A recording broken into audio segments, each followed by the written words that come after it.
এমন করে কেন কাঁদো, কেন চোখের পানি ফেলাও? আবু হুরায়রা কাঁদতে কাঁদতে বললেন, নবী গত দিনে আপনার দরবারে আমি ছিলাম।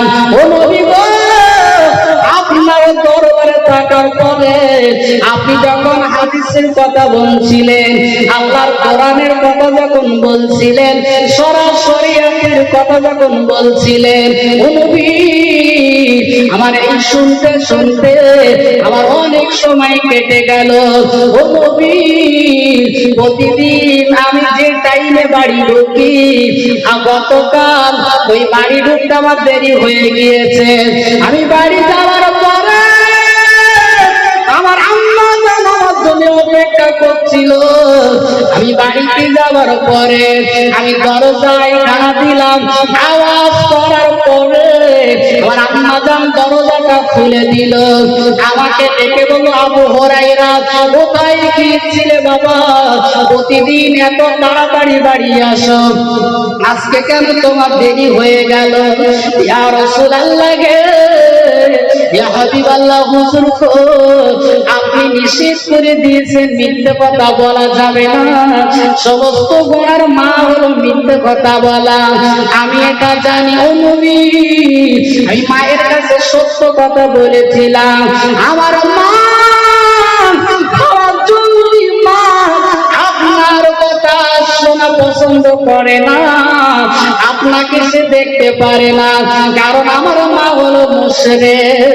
আমার নবী, আমার বিশ্ব নবী রাহমাতুল লিল আলামিন তিনি শুনছিলেন।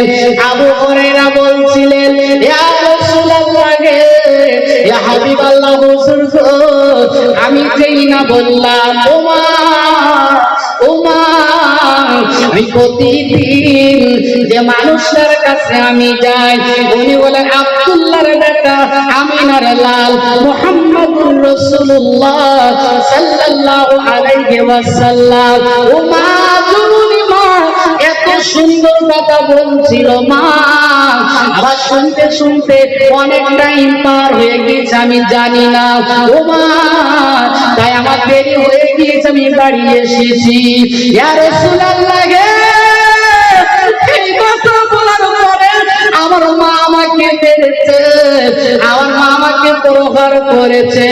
ও নবী, আমার মায়ের কপালে হেদায়েত জুড়বে না। ও নবী, আমার মা কি মুশরিক অবস্থায় থাকবে? তাই নবী গো, আমার মায়ের জন্য একটু দোয়া করেন, আল্লাহ পাক রব্বুল আলামিন যেন আমার মাকে হেদায়েত নসিব করে দেয়। নবী, আমার মা কি মুশরিক অবস্থায় থাকবে? একটু দোয়া চান। আবু হুরায়রা রাদিয়াল্লাহু তাআলা বললেন, রাসূল একটু দোয়া চান। আমার নবী হাত তুলেছে, আবু হুরায়রা দৌড়াচ্ছে, সাহাবীরা রাস্তায় রয়েছে, ও আবু হুরায়রা দৌড়াচ্ছে, তার মধ্যে প্রতিযোগিতায় দিয়েছে। আচ্ছা, দুজনার কমে প্রতিযোগিতা হয়, ফার্স্ট হবে কে আর সেকেন্ড হবে কে, ঠিক কি না? তো দুজনার কমে তো হয় না, বলে আমার সাথে একজন আছে, একটু দাঁড়াও পরে বলছি। আবু হুরায়রা দৌড়াচ্ছে। হযরত আবু হুরায়রা রাস্তা দিয়ে দৌড়াতে দৌড়াতে যায়, আর ডেকে ডেকে বলে, আমি প্রতিযোগিতায় নেমে একটু পরে বলবো, একটু দাঁড়াও পরে বলবো। আহারে, হযরত আবু হুরায়রা সোজা বাড়িতে চলে গেলেন। বাড়ি যাওয়ার পরে তিনি দরজার কাছে দাঁড়িয়ে নক করলেন। দরজাটা খুলে আবু হুরায়রার দিকে ফিরে রয়েছে। বাবা, ও আবু হুরায়রা, বাবা আমি আর দেরি করবো না বাবা, তোমাকে আমি কালকে মেরেছিলাম বাবা, আমি তোমাকে বারবার বুঝিয়েছিলাম বাবা, তুমি কলেমাটা ছেড়ে দাও, তুমি আর কোনোদিন যেন যাবে না। ও আবু হুরায়রা, আজকে তুমি আমার কাছে সামনে দাঁড়িয়েছো বাবা, আমি আর দেরি করবো না, আমি ওই কলেমাটা আমি পড়ে আমি মুসলমান হয়ে যাব। হযরত আবু হুরায়রার মা দাঁড়িয়ে তিনি তাশাহুদ পড়ে নিলেন, আশহাদু আল্লা ইলাহা ইল্লাল্লাহ ওয়াহদাহু লা শারীকা লাহু ওয়া আশহাদু আন্না মুহাম্মাদান আবদুহু ওয়া রাসূলুহু। আবু হুরায়রার মা মুসলমান হয়ে গেলেন। আবু হুরায়রা আবার নবীর দরবারের দিকে চলে আসেন। আবার সাহাবীরা ডেকে বললেন, ও আবু হুরায়রা, এত তাড়াতাড়ি দৌড়ে দৌড়ে যাচ্ছিলে, বললাম প্রতিযোগিতায় নেমেছি কেমন?